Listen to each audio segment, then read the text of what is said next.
नमस्ते everyone, good morning.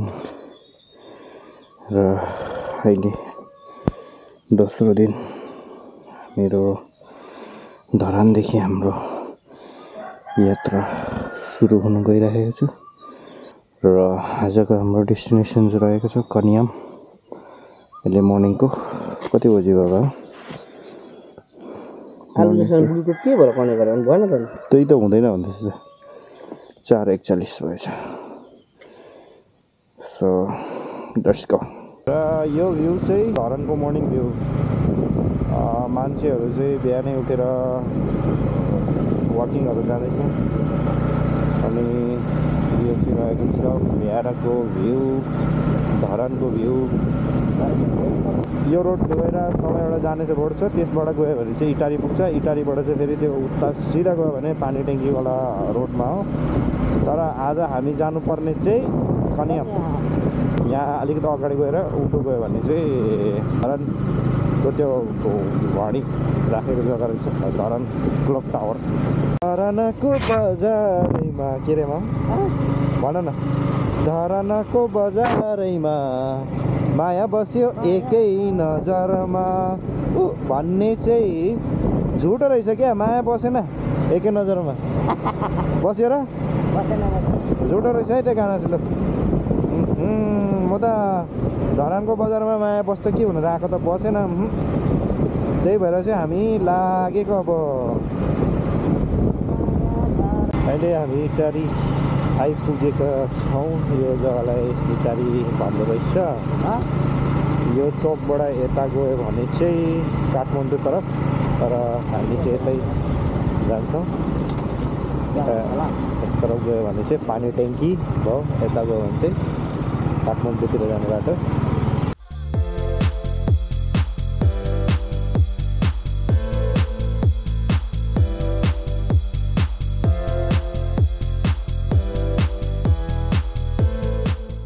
Welcome to Itari and bye-bye Itari.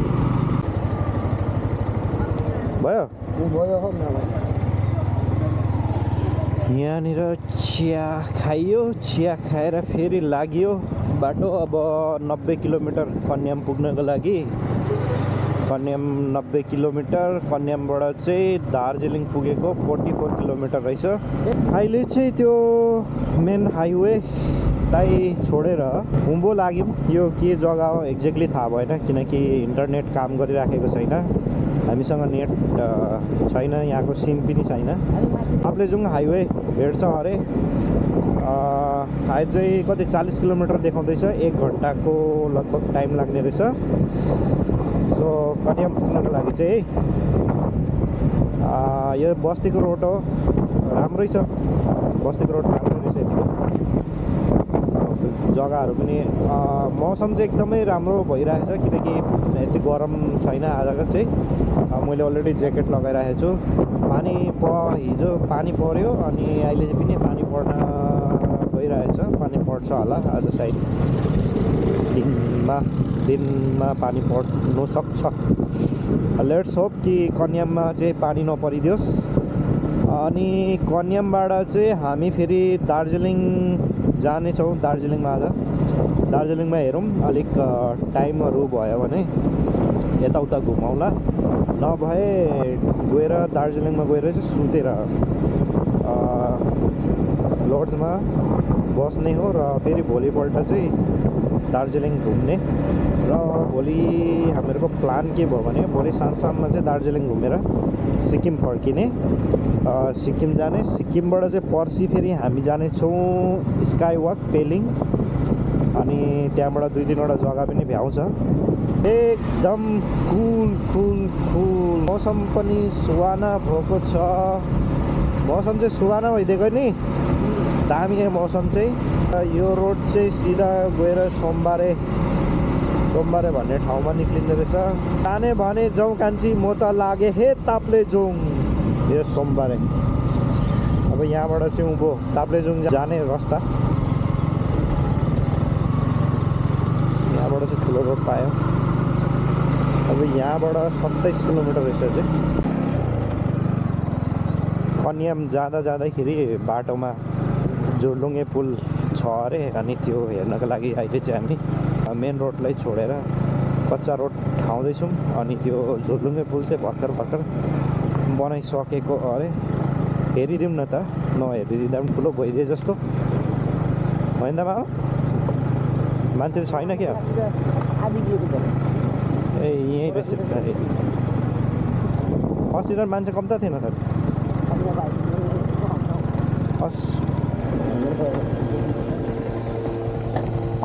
कम त लामो रहेछ त आहो यो मान्छे फेरि उत्रिँदा यस्तो उत्रिन्छ नि गाडी हिँड्दैछ झोलुङ्गे पुल चाहिँ यही रहेछ है गएर जाउँ न के डर लाग्छ बोकेर आउनु जान्छु नि म त्यो हेलमेट त ती राख्दा त हुन्थ्यो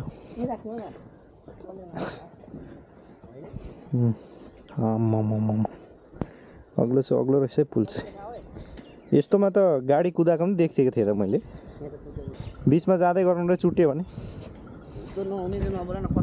के चुटिन्थ्यो यत्रो रोड लगाएर टुरिस्ट एट्र्याक्सनको लागि बनाएको होला नि किनकि यो डाँडा छ कि फेरि यो यहाँदेखि माथि कन्याम पुगिन्जेलै रहेछ नि त यस्तै जग्गा के अरे यो झोलुङ्गे पुल बनाउने खालको जग्गा नि त वारी पनि डाँडा पारी पनि डाँडा अनि अब खासमा भने त रोड त आइपुग्छ तर टुरिस्टहरू आओस् भनेर बनाइदिएको नि किनकि त हेर न त अनि उयो गाडी त आरामले आउन सक्छ नि त झोलुङ्गे पुल तल चाहिँ यस्तो छ के अग्लै हेर्नु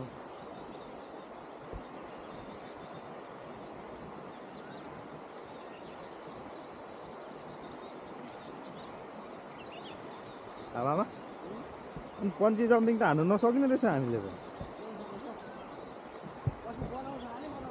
बनाउँछ होला र अहिले चाहिँ हामी कहीँ पुग्यौँ मामा झोलुङ्गे पुल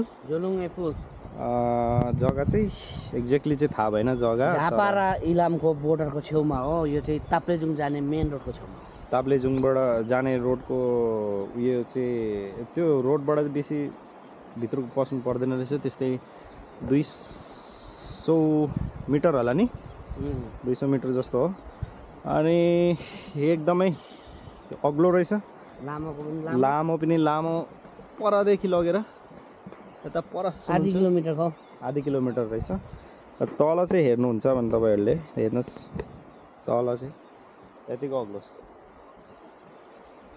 तल पर खेतबारी हो तिनीहरू चाहिँ अनि सो यहाँबाट पन्ची जम्पिङ 1000 फिट बेसी चलाउने छैन होला नि यस्तो चाहिँ फिट पनि भ्यू चाहिँ हामी झोलुङ्गे पुल हेरेर अब बाटो लाग्नु आँटेको अब यहाँबाट कन्याम पुग्न त्यस्तै 21 किलोमिटर जस्तो रहेछ एउटै बाटो ठिकै लाग्यो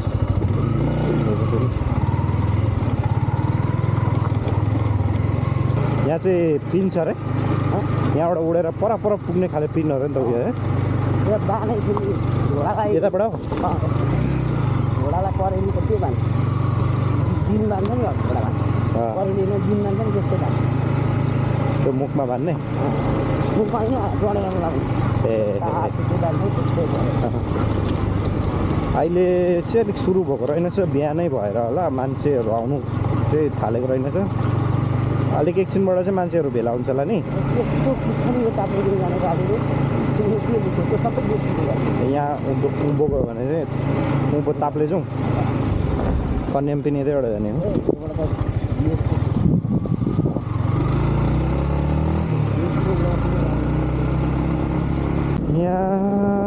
यहाँबाट उँभो चाहिँ लेक रहेछ चिसो हावाले हान्नु थाल्यो हामी जग्गा दामी लाग्यो होइन घरहरू सफा दामी रोड पनि मजाको यो ठाउँलाई चाहिँ के भन्छ र हाँसपोखरी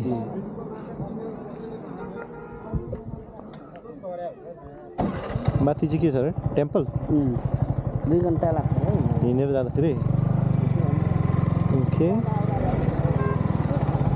मन्दिर छ अरे माथि चाहिँ हिँड्दै जाँदा 2 घन्टा लाग्छ अरे खाना खानु बोलाउँदैछ अब फ्रीमा दिए पो खानु होइन दामी जग्गा है यो मलाई त त्यो के अरे ओटी जस्तो लाग्यो ओटी घुम्नु गएको थियो नि त एकचोटि त्यस्तै लाग्यो तर ओटी जानेको बाटो त क्या दामी छ नि म फेरि एकखेप जान्छु भ्लग बनाउँछु पहिला त भ्लग बनाउनु पाइनँ नर्मली घुम्नु गएको थिएँ मेरो बर्थडेको दिनमा गएको थिएँ घुम्नु बर्थडेको दिन गएको थिएँ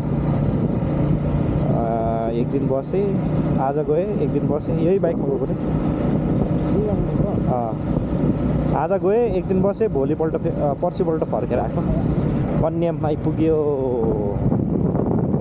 चियाबारीमा हो चियाबारीमा चियाको बोटमा पैसा हुन्छ भन्छन् रे के परे गाना लिरिक्सको त बिजोग पार्दैन हामीहरूको डेस्टिनेसन्स भन्दा पनि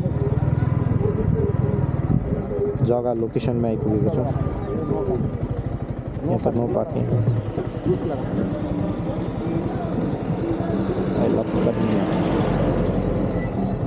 सुटिङ चल्दैछ कि ए यो हो टिकटक भनेको त्यहाँ बसेर घुमेको 100 रुपियाँ लिन्छ अरे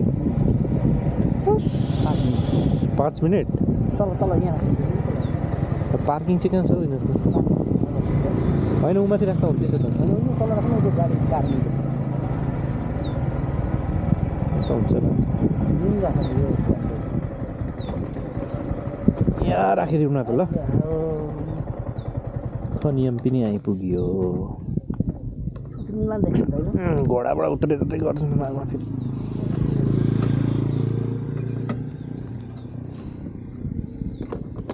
एकछिन हेरिदिउँ न अब नहेर्दा पनि ठुलो भइदियो जस्तो हुन्छ यहीँ राख हेलमेट त्यो आमामा के चप्नु थियो होइन के अरे नहेर्दा पनि ठुलो भइदियो जस्तो हुन्छ त्यही त कर्मचारीहरू के गर्दैछन्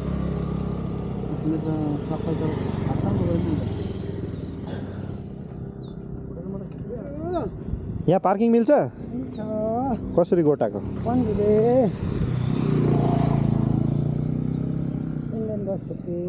इन्डियन 10 रुपियाँ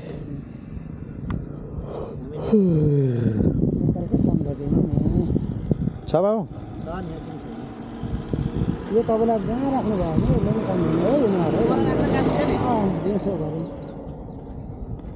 ए परेसम्म रोक्दा हुन्छ यसले ए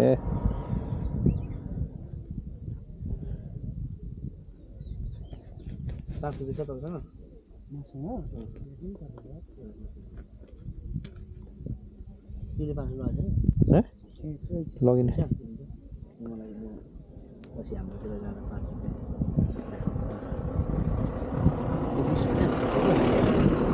20 र 5 जस्तै हुँदो रहेछ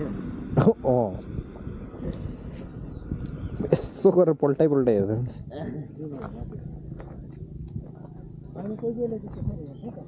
राख्नेलाई चाहिँ अब हेर्दै बुझिहाल्छ हस् त्यति धेरै बसिँदैन त गयो चलाको कहाँ राखेँ मैले कागज मैले बस्छु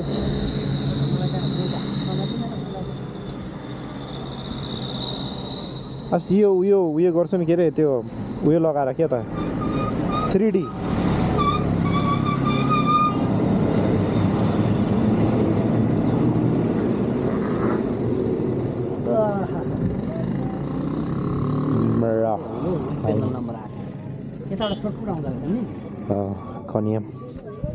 खनियम आइपुगेको छु मा भान्जाको फोटो नखिच्नु नि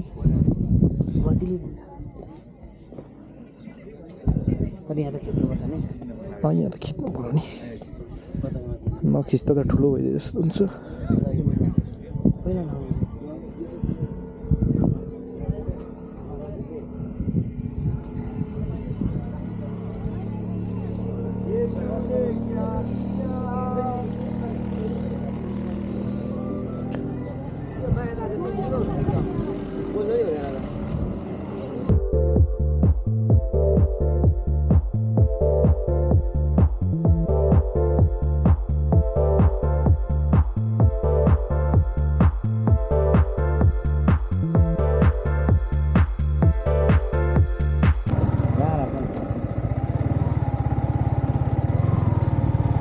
अनि गाडी नै नरोकी उत्रिनुपर्छ त